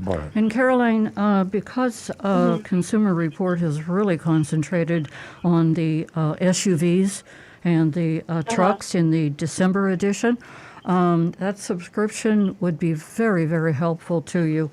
So you might want to take a look at that, and also the latest, also that Earl mentioned. I hope we've answered your question. Well, the second part on the leasing, that was the leasing, I think very helpful. Yeah, Earl can definitely address the leasing part of it, because there is a lot of pitfalls, and it can be a very good way to get a new car. But there's a lot of things that people don't expect, and it's not disclosed very well usually by the salesperson. And so there's a lot of things to consider, and I'll let Earl take over from this point. Caroline, briefly, I would recommend you buy rather than lease. That's my rule of thumb, and there are exceptions to that. You should be very careful if you do decide to lease, because a lot of dangers involved. You have to remember one thing: the manufacturer and the car dealer really want you to lease the car. They will try to push you into a lease. Car dealers make about twice as much on a lease car profit than they do on a purchase car profit. So they'll push it in that direction. It's easier to make a big profit on a buyer, leaser, than it is on a buyer. You might want to be careful. I would just, to be safe, just go ahead and buy the car. And if you decide on the lease, Caroline, what I would do is I'd go to Ron Cars and check out his articles that he has written, because there's so many twists and turns in leasing. You really have to be careful. I hope that we were able to help you out this morning. Yes, thank you all so much. That was so helpful, and I need to approve of the car because she'll probably be my personal Uber. You know what I mean? That's right. You better weigh in on that short. Yeah. Yes, exactly. Well, thank you so much. I'll definitely be doing everything you suggested. I really appreciate it. Thanks for being part of the show, Caroline. Spread the word. And for anybody's listening, thank you. We talk about Consumer Reports. For a digital-only subscription with Consumer Reports, it's only $39 a year, so that's like $3 a month. So it makes no sense not to get it. And then you get all access, I think, where you get the printed copies, and that's for $59 a year. For about $100, you can have a Costco membership and a Consumer Reports subscription. I mean, armed with those two things, you're invincible in the market. You don't even have to listen to the show anymore. Exactly. All these tools are so we're free, so available to. We're less than $100 a year. All these tools are really available to everyone, and they're out there to protect you, as we are every Saturday morning. We're going to go to Corey, who's calling us from Palm Beach. Good morning, Corey. Hi, good morning, everyone. In 2014, I bought a S60 Volvo with very low mileage. about 4,000 miles. I have a 6-year warranty, and it's about to expire in March. I have 46,000 miles on the car. You can see I do very low mileage. And I wanted to know, is it worth it to get a pay for a new warranty, or is it time for a trade-in? I would, I don't think that, have you taken good care of the car? Have you maintained it according to the owner's manual? Absolutely. Have you had any problems with it up until now? No. I wouldn't buy an extended warranty. I would continue to take good care of it. Volvo is a quality product. It's very low mileage, and you probably would end up spending a lot more on the extended warranty than you'd end up paying for the repairs on the car if you take care of it. And Corey, Okay, well, yeah. you can, warranties, what a slippery slope. It is just unbelievable. And if, as Earl said, you're not having a lot of problems with your vehicle, it's not a good idea. I think Rick had something to say. No, it's. I agree with Earl on the warranty thing. It's an older car like that, only a few years old and low mileage. I would just keep driving it until somebody comes along and says, "I want that car," and offers you a huge amount of money for it. 100%, I agree with you, Rick. So I hope we've answered your question, Corey. Yes, I just wanted you to say I appreciate your radio show every Saturday. I listen faithfully.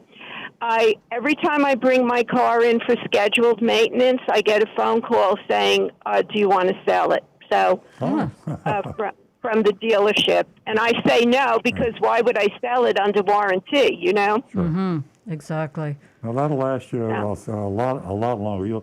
You'll be driving that car for another 5 or 6 years, and I don't think you're going to have any problems at all. And Corey, you sound like an educated consumer. Thank you very much for your time, and I appreciate it. Keep listening. Thank you, Corey. I do. I will. Bye. 877-960-9960, or you can text us at 772-497-6530. And I think that Stu has some text. All right, let's get to it. This is from Joe. Text says, Earl, I tried everything to stop wipers from chattering. Even new ones started soon after installation. Do you have any tips? I have a BMW. Wiper man. Clean your windshield a little better. Really? That's the number one factor. A dirty windshield will cause wiper chatter very quickly.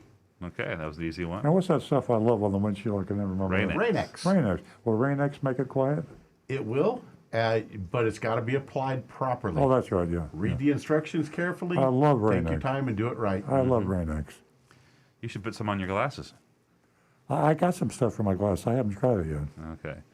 All right, this is from Bob in Maryland. He says, what's a good adhesive to use if the material on the top of the center console is coming off? Now, I texted Alan, who is our collision and insurance expert, who has not been on a show. And gosh, when's the last time Alan was on a show? Huh? Let's get him back on. Over a year. He's probably listening right now. Yeah. He hates me. He says 3M sells a spray adhesive, but he's seen mixed results from it. He said this is one of his recommendations, he says, is to just save the aggravation and buy a new one. He says, because it's not going to be reliable. He says, or you can go to a professional upholstery shop. He recommends one. There's one local here called Statewide Auto Upholstery that can take care of that. It's called Statewide Auto Upholstery. Statewide Auto Upholstery. Yeah, so if you have tears, we sublet these repairs out to the, for like damage to the interior of cars. The headliner sometimes comes off, or a leather piece gets ripped, and they come in and they take care of these things. But if you want to save some money, maybe give the 3M spray a try, Bob. And if it's too much of a pain in the butt, then maybe go to the next route and get a professional to try and help. And I'd go on Amazon. I'm an Amazon maniac. And, I've been putting products in there. It's amazing how user-friendly their search engine is on Amazon. And you could just say, I got a problem on my dash, and just kind of in your own words. Don't try to be too smart. Just be a person, because the artificial intelligence in the search engine is so sophisticated. When you put something in your own words, it takes you to those products. Then you just look at the ratings. You sort by 4 stars. That's what I always do. 4 stars plus, and then you read the reviews, and then you will only see the reviews from people that bought the product, which prevents packing the reviews like a lot of merchants do, retailers do, to make themselves look good. They actually have to have a recorded purchase before they'll put the review up. There's another good tip too, by the way, is also the questions and answers. So there's a series of questions. It's very likely that the question that you have has been asked and answered, so read those. Exactly. And I get the questions all the time with stuff I buy on Amazon. I'll get an email and it'll ask me a question. Somebody will ask a question. Yeah. And most people I go in there, I answer the question, and it's a good resource. Also look at the dates of the reviews. Make sure they're not all clumped together in like a 6-month period. Make sure they're spread out over a year or two. That's true. I only look at 4 stars plus, products with 4 stars plus. I don't look at anything else. Not interested in don't want any of that crap. Okay, Anne-Marie does not have a question for us, but she does say, good morning, no questions this morning. I like the Christmas street scene behind Earl. Merry Christmas to one and all. Merry Christmas, Anne-Marie, thank you. We also had another text from somebody that says, great background, Earl, most festive. That's on Jonathan. Good one, I love it. You can't see what I'm seeing right now, but it is one of the most Christmas-y festive things It is ever. really nice. Thank you, Jonathan. Is there snow coming down? Yes. No, but it's like it's a street scene, and there's like Christmas lights, and it's reds beautiful. and greens. I can't stop looking at it. Hey, talking about good things, there was an article in the USA Today, and I must share it with you. There's never been any attention given to headlights. And Earl was responsible for handing me this article from USA Today. And vehicle headlights are finally getting better. Can you believe it? I bet Rick is happy about that. And guess what? All this information is based on the nighttime driving, and there's been more than a quarter of them taking place on lit road, a pretty good significant percentage. And there's been more accidents because of the headlights that in the past haven't been adequate. So you might want to pick up that article in the USA Today. And by the way, that was in the December 16th, I think it was. I'm not positive. December 16th, yes. Or else, if you don't have an old edition, you can just go to that handy dandy PC and look up usatoday.com. Okay, back to Stu. All right, anonymous feedback. Here's a good one. I don't know if we have enough time, but I think there might be a caller. Is there a caller? No, I was talking to Jonathan. Oh, I thought you were raising your hand. This is a good one for Earl. Don't take too much time on this one. Earl, did you ever personally sell cars yourself? I have a hard time picturing you young with white shoes, a tacky tie, and wide lapels. LOL. Well, that was me. And I had the Sansabilt slacks. Yeah, I can picture it because all my childhood pictures, he looks like that. Yeah. He's still selling cars, folks. I sold used cars, and I wasn't a very good salesman. And selling cars. I mean, selling anything. Salesmanship is. I think you're born with it. And I never had that personality. I was a very mediocre salesman. I was right in the middle of the board. We say I was an average salesperson. How would you rate yourself now? Better. I'd probably be a very good salesperson. Absolutely. Look at that. Very, very good. What do you got? Excellent. We're doing business from our home, folks, and we're really into it. So I think you'd definitely be a better salesperson now. You're more at ease. I think like I had a similar experience. I was a middling salesperson, and a lot of it had to do with I just wasn't comfortable with the puffery that you talk about all the time. Yeah. I'm way more low key, and you are as well. I think you can sell cars without as much puffery these days. So I think. Did you mention middle age? We were ahead. Aren't you 18? I was. You were ahead of your time. We were ahead of your time. You feel uncomfortable. I do. It's great feeling comfortable today, folks. It is a good feeling. All right. This is more anonymous feedback. Does anyone make big locks for cars, like the kryptonite locks for bikes, to use it as a theft deterrent? At first, I thought that was a joke question because I just pictured a giant like exterior lock. Well, you know, a steering wheel lock. But they have, and it's called the Club. I mean, it's been around forever. It was like a big TV, 1-800 thing, order a club. And yeah, it is a deterrent because a thief looks in the window and he sees this big, giant metal powder-coated rod on your steering wheel, and he probably will move on to the next car. You just want to have to wrestle around with that thing. So yes, I think there's other manufacturers, but Club is the famous one. Mm-hmm. The Club. Yeah, the nice thing about something like that is that if I'm a car thief and I'm going through the auto mall and I'm looking for a car to steal, I'm going to try to find one that doesn't look like it has a club or a lock or a alarm. Is that what car thieves call parking lots? So the best thing, you could probably just get a pretend club and a broomstick and stick it in there, and they say, I want to get that one. I'll go there, steal that one because it looks like it's protected. Yeah. One of the simplest aftermarket items I saw was a little flashing LED light Yeah, there you that go. plugged into a cigarette lighter outlet that would simply simulate Pulse. a car alarm. You It got made it to look like your remember, car had an alarm. car thieves are not exactly rocket scientists anyway. So, if you can, it's easy to trick a guy dumb enough to steal a car, right? And so trick him. Why spend thousands of dollars on anti-theft protection when a little blinking light you pay $10.95 for will scare away an idiot car thief? Yeah, it's not going to stop the professional guy that wants that specific car. Yeah, if he's a pro, then. But yeah, the kids that are trying to get a car for a joyride, it's going to stop them. Yeah, That's right. You have to be able to think like a thief, Yep. which you guys are apparently really good at doing. I'm just kidding. Next anonymous feedback. Do car batteries ever need to be refilled? I never had to do this, and I was wondering if I was in danger of it running out. My car is only 2 years old. Thanks in advance for your help. Rick can answer that. The answer is yes to some extent, and I guess.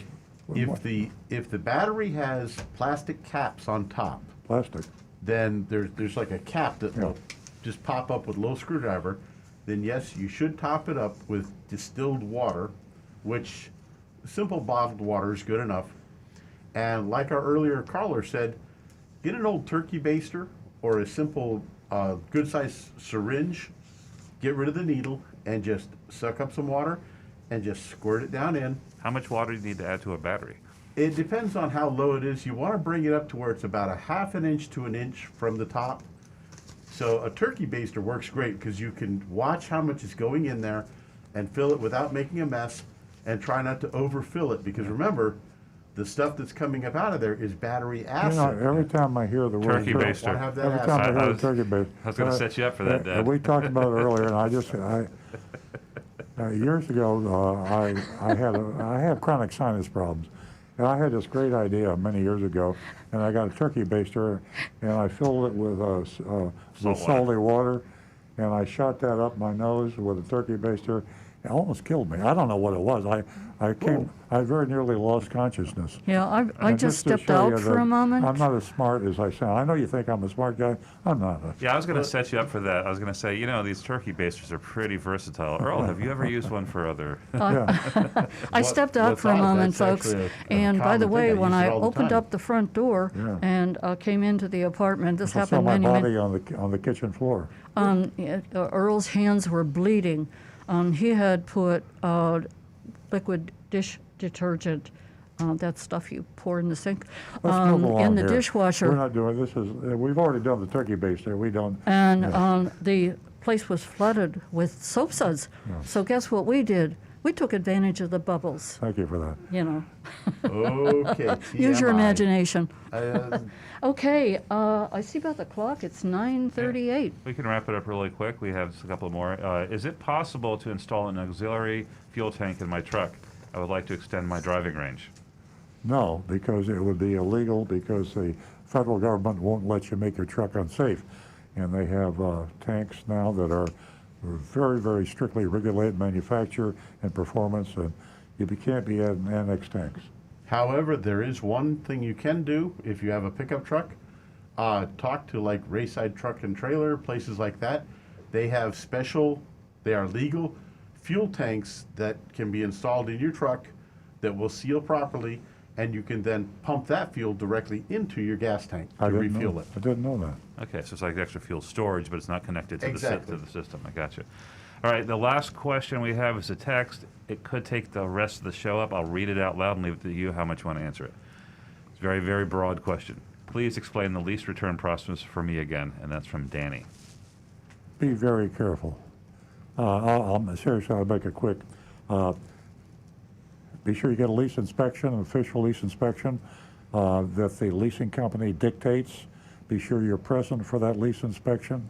Take pictures and video. Verify the information.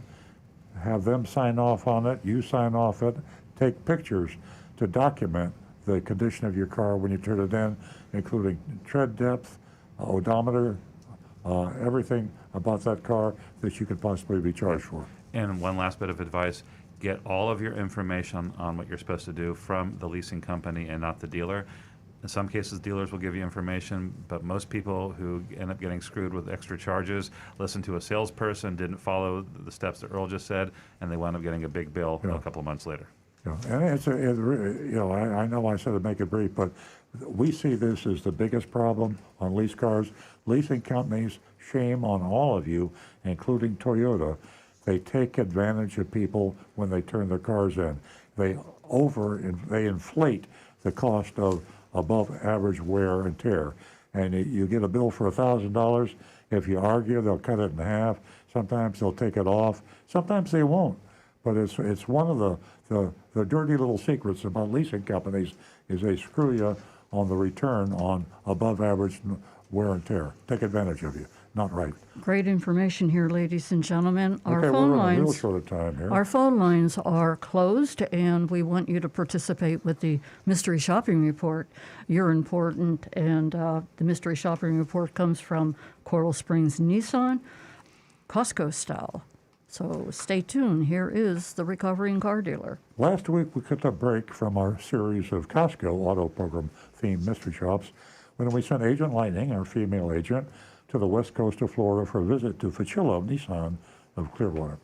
Given Billy Facillo's huger than life reputation, we expected more craziness than we got. Facillo Nissan did better than we expected, and we put them on a recommended dealer list.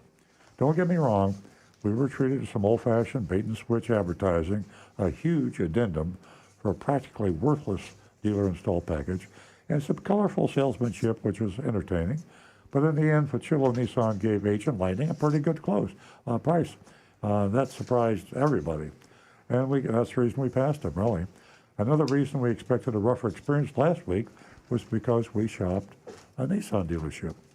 Overall, we observed Nissan dealerships tend to behave a little more aggressively, and that's just one word, an adjective I'd come up with. I'd say unethically and a lot of other things, and a lot of car dealerships with regard to advertising sales tactics.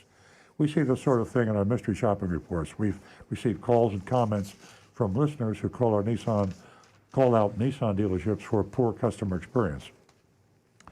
It was only natural to choose a new Nissan to do our next Costco-style mystery shop. Agent Lightning was given her permission, pick out any new Nissan on the CostcoAuto.com and go through the process. Just leave it up to Agent Lightning. Pick out the car and go try to buy it on Costco. Here's a report, speaking as if I am Agent Lightning. At 1:30 p.m. on Wednesday, I filled out the inquiry on a form on CostcoAuto.com for a new 2020 Nissan Altima 2.5S and immediately received a confirmation email from the Costco Auto program. CostcoAuto.com, if you're going to buy a car, go to CostcoAuto.com. The email acknowledged my inquiry and indicated that Coral Springs Nissan was the approved Costco dealer. It explained what would happen next. The authorized dealer contact would reach out to me shortly to schedule an appointment. It explained I would need to bring my Costco membership card to the dealership and that I'd be shown a member-only price sheet. So I waited to hear from one of the 7 authorized dealer contacts that were listed in the Costco email. I think his name and pictures, actually, too. Pictures, nice. Choose a female or a male, is your choice. I didn't hear from anyone at the dealership. I checked on my email several times during the afternoon and evening, and nothing. Next morning around 10:30, I called the Costco Auto program to find out what to do. Nice thing about the Costco Auto program, you call them, they're there, they give you advice, they help you with the dealer. You don't have that with most auto buying programs. The woman at Costco I spoke with was very nice, apologized. She offered to resubmit my inquiry, and I thanked her. Still, I received nothing from Coral Springs Nissan. The next morning at 8:30, I attempted to contact the dealership directly. I called the numbers given for the authorized dealer contacts. There was no answer at one number, but it was 8:30 in the morning. I considered that they may not be open yet. Then I called the other number, which appeared to be for Jesus.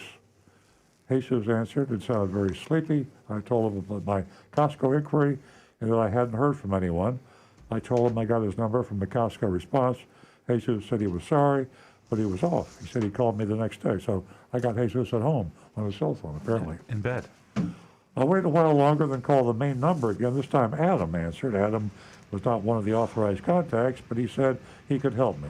I went over everything with him, expressed my frustration that it's taken 2 days to speak with someone, anyone.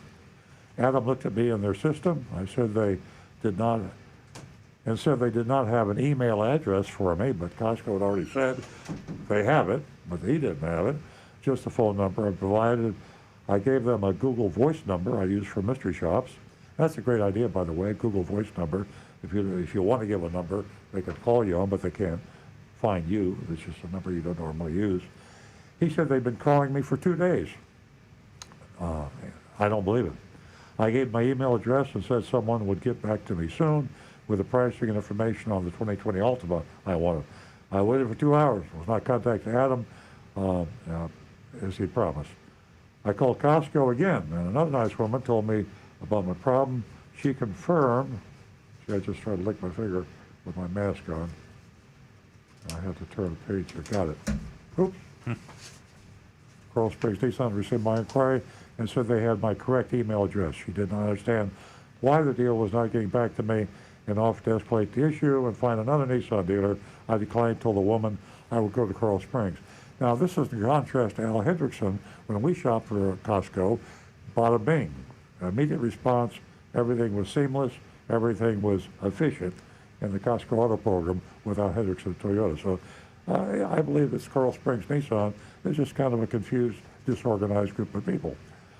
I arrived at the dealership at 2 p.m., entered the showroom. The receptionist was asked and sitting masked and sitting behind a large plexiglass shield.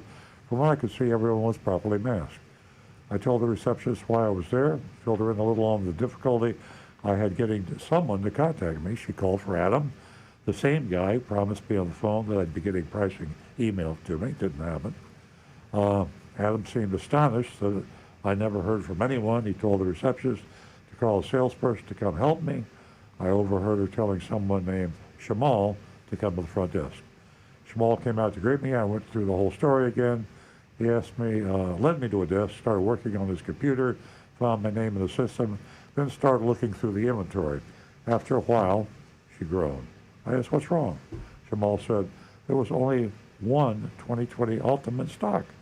It wasn't even an S model. It would cost a little more. A little red flag there, right? Shamal assured me that I'd get the Costco deal on that one, too. He took my driver's license stub, said he'd be right back. I waited for just over 15 minutes before Shamal returned to tell me they had sold the last 2020 Altima that morning. And we checked later after the show was over, or after the shop was over, and found out they showed 9. They have 9 of them. None of them were S's. They were all more expensive models. No, but there were 9. Yeah. At this point, I was ready for anything, and I asked him what I should do. Shamal recommended getting a 2021 model and said he'd be able to do better than Costco pricing. And by the way, just because they don't have a vehicle in stock doesn't mean they can't locate one, and they should. They should be able to find one at another dealership and swap cars or get the car from them. All dealers with the same make do this, they cooperate. In this case, there was no mention of any effort. It is getting a little bit tough with some of the 2020 models. It could be. Yeah. It could be, but there was no effort made. No effort. Yeah. Shamal led me outside. We found a 2021 Altima S, MSRP 26205. There was an addendum of $14.95 for the Coral Springs Nissan Advantage. The BS addendum label. Worthless products. These are especially worthless, like first-time oil change is the biggest value. Lifetime car washes, that's smoke. Lifetime shuttle service, all car dealers give you shuttle service, so it's free anyway. They're going to give it to you for $1,495. A lifetime multi-point inspection. Come on. Yeah, you know what that is? That's the way to find out on your car something they can fix and charge you a lot of money for. Every car dealer does a free multi-point inspection so they can find something to fix and charge you a lot of money. So that's one of the most undervalued addendum stickers I've ever seen. You're paying a lot of money for that privilege. Yeah, exactly. We own a very short 1 mile test drive during which Shamal did not wear a seatbelt. Now this is strange. Causing the seatbelt chime to ring incessantly. Now Nancy does that, and it drives me insane. Bong, bong, bong. And for the whole test drive, Shamal is sitting there with no seatbelt on and going bong. Maybe he's deaf. I was going to say maybe he has a I hearing don't know. disability. We returned to the desk, and Shamal waved over his sales manager, Ray. Ray was ready for a Costco. Ray was ready for with a Costco member-only price sheet in his hand. This is something you have to see, insist on seeing, and Costco will remind you to ask for that. The Costco member-only price sheet. It appeared to be on the same vehicle we just drove, MSRP and VIN match. There was a $2,904 discount taking off MSRP. Then they added $647, half the price of the worthless addendum package. So $647 for an addendum package worth zero. For one oil change. Yeah, That's basically what's for. $647. So I'm going to send the shopping report to Costco, and I'm going to report this dealership because really they're violating the program, and you ain't seen nothing yet. Yeah. Then they subtracted a $1,750 Nissan rebate, bringing my Costco member price to $22,198. To that, 2 hidden fees were added: a $799 dock fee and a $349 tag agency fee. I asked about the addendum package, and Ray proudly stated that as a Costco member, I got that for half price. Yeah, worth zero. Price was $1,200. You sent it to me for $600. That's not going to happen. I said I didn't want any of it, but he said he's never seen them take that off for anyone, but he would ask. Ray asked me to leaf through a packet that listed a bunch of company names. I love this. I wish I didn't have to rush this report because it is truly hilarious. He asked me to let him know if I or someone in my family worked at any of these. I saw Walgreens listed and told him I had a family member who worked there. Ray said yes, and then he could get another $600 off. Now that's total nonsense. No verification. He just said, yeah, I have a family member that works at Walgreens, right. Ray and Shamal excused them again. They returned in about 5 minutes with a bare bones worksheet. Ray said he was able to get them. Yeah, like, who is them? He's the manager. Well, it's the next level. He's going to. That was Kenny Page, the owner, to take off the whole addendum for me. How about that? They actually took off the addendum worth nothing. So now you went from value of nothing added to free nothing added instead of $647. Feel better about the free. Yeah. The top line was MSRP $26,205. There was a $5,254 discount, which was added $1,437 in taxes, and this is strange, $1,741 in fees. Now there are more hidden fees there, folks. Trust me. There was no explanation of what constituted fees. Okay, out the door was $24,129.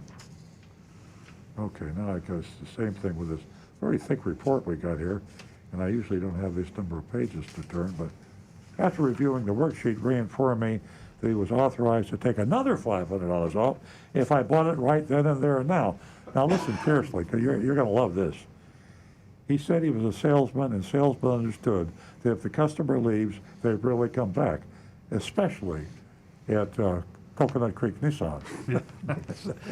They run screaming out the door, and they never come back. He said that by offering me this, okay, is Costco listing? Actually, Costco is listing because I spoke to Costco last week, and he told me he listened to the show, the Costco representative.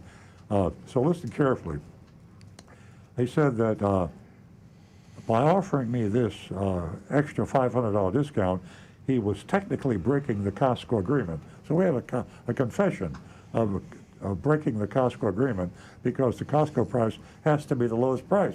So he's saying that I gave you the lowest price I'll set to anybody, but I just told this customer I was going to give him a better price. And he's probably not telling the truth anyway, but if he were telling the truth, Yeah. he'd be violating the Costco price. Hey, he's screwing all the other customers who paid more. All the other customers paid more. And that's the whole purpose of the Costco price. I said he was generous, but I never buy a car on the first day I go car shopping.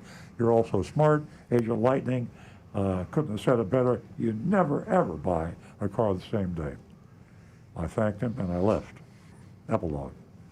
It was difficult to decipher the bare bones worksheet. If we total out what the price is applying the additional discounts promised by Ray, we get an out-the-door price about $400 less than what's on the worksheet.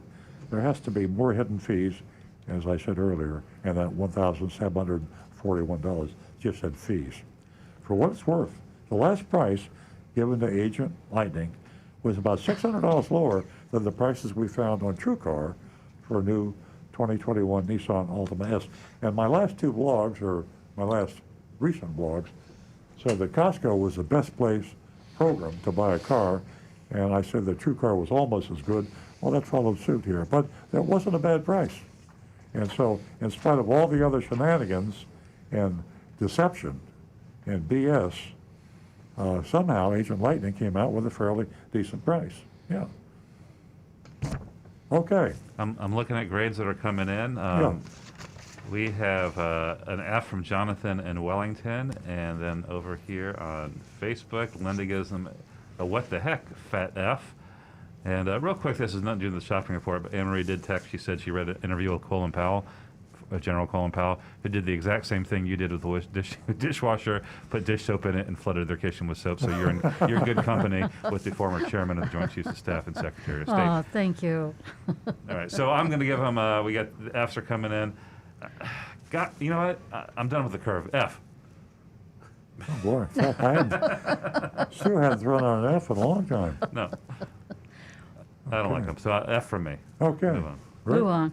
I've got Donovan Lewis. They get an F for fees. Tim Gilliland, too many red flags for me, D-. Nate Ward, this was a dumpster fire from start to finish. I tried. They need to lose their Costco dealership status, D-. And for myself, I'm going to go with a D- myself, just barely passing, because I think they gave her a good price, but they just played so many games. You've got, if you know what you're doing, you can work the system and work them.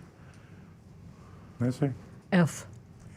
Yeah, I'm doing F too, and I tell you why I'm doing it is because they so abused and contorted and the Costco Auto Member buying program is a great program, and they just tore it apart, and they didn't execute it. They offered to break the rules. I just, for no other reason, because we're recommending on this show the Costco Auto Buying Program is the best, and not the only one. You should always shop and get three different prices. Remember, if you're a Costco member, you can put in different zip codes. You can get three different Costco prices from three different Costco membership dealers. And maybe one of them's a little bit too far, but if you get that price, then you at least know what you can buy the car for if you did buy it from that dealer. So I'm going to fail and put them on the do not recommend list. Yeah. For me, it was the totality of everything from the incompetence and ignoring her to everything. Yeah, so it's not hard for me. And one other thing I got to say about Nissan, I think the Nissan manufacturer has something to do with the overall underperformance and deceptive performance of Nissan dealerships. They put too much pressure on the dealers. They have these stair-step incentives I've talked about on the show, where they force dealers to go to outrageous means to sell enough cars so they don't get canceled as a Nissan dealer, or they get the performance bonuses. So shame on Nissan, the manufacturer, for creating a environment of deception among your dealers. Well said. That is Mystery Shop of Coral Springs Nissan, Costco style. Thank you, ladies and gentlemen. Thank you for joining us this morning. Stay safe. We'll see you again.